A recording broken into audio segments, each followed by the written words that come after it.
your #1 news team covering the North. The Bahamas Tonight, Northern Edition. Welcome back.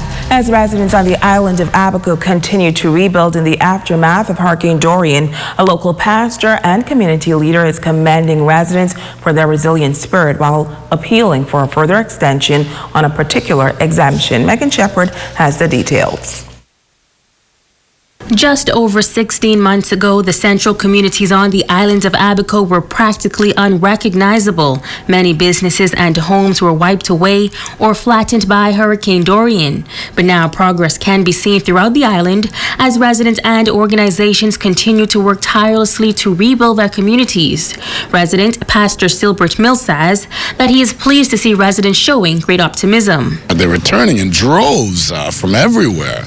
Eleuthera, those who are in Eleuthera, United States, in Nassau, Grand Bahama, they are not slowly, they're coming back really, really fast. I'm really, really pleased to see the growth of Abaco. It happened much quicker than I thought it would happen. Not only that, I think if we did not have COVID-19, we would be twice as far ahead. But COVID-19 somehow slowed things down.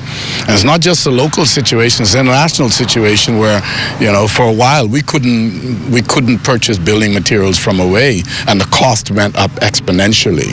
So I understand why it's taking a little while, but I think Abaco's doing well. I think we're further ahead than I expected to be by now.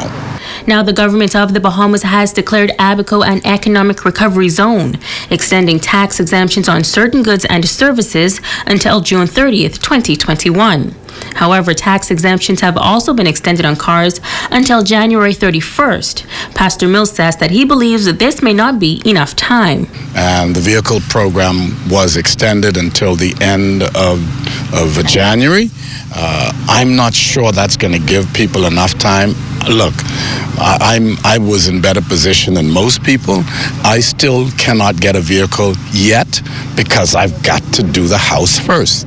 The house is not where I'm ready to move in, and so it's taking a little longer. It's going to take beyond the end of January before I can get my home, so I'm having to decide, what am I going to do with regards to this? And I consider myself a little bit more able to do this than most people, So it's still a rough caught between what do you do first.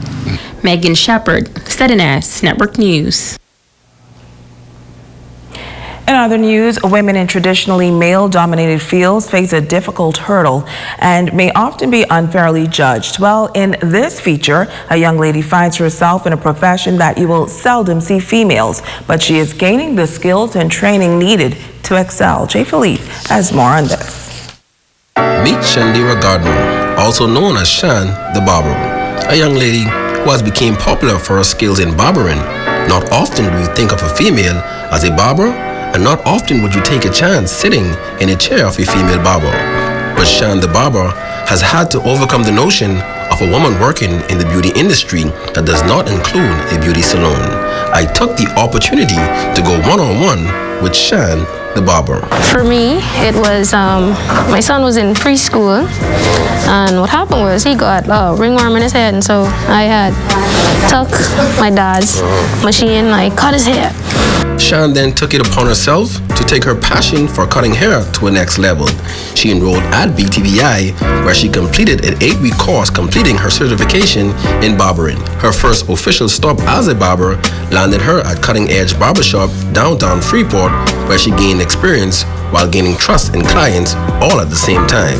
She later ventured into mobile cuts. After I did mobile cuts for a while, I didn't like doing it too much because I had to go to people's house, and then sometimes to go to people's house, it's hot, climates are different, and so it's a little harder to cut.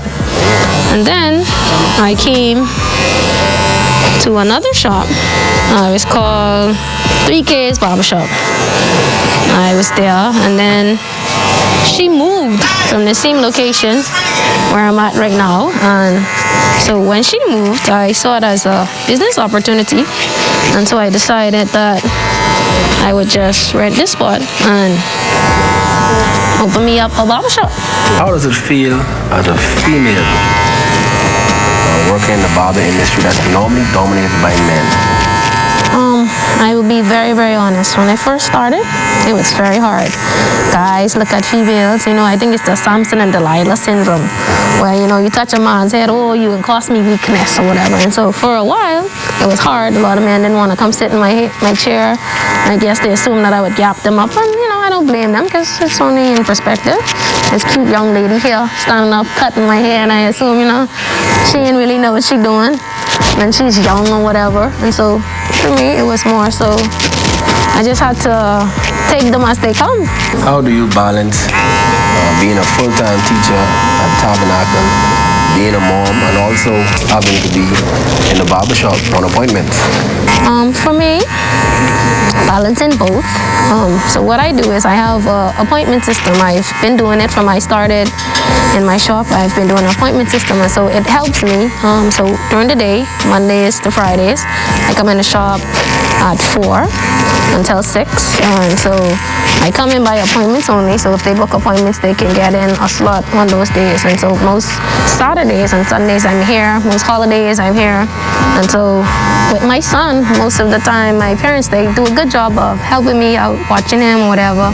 And most of the time he's active in sports, and so he has after school activities like that he goes to and he attends, and so it's all kind of a balance for me. I noticed that you have a number of certifications around you, a few plaques on the wall, a few areas that you improve. What made you want to go ahead and improve your skill set as a barber? Well, for me, I feel as though you should be knowledgeable in whatever you do. You should be the best that you could be at it.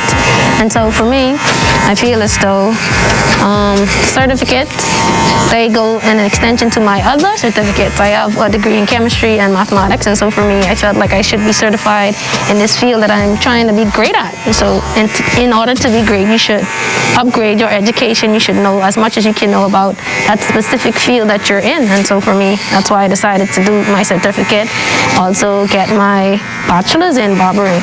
Shan says she eventually wants to open a barbering school in the near future. She also wants to begin making hair products because of her background as a chemistry teacher and her experience in handling hair.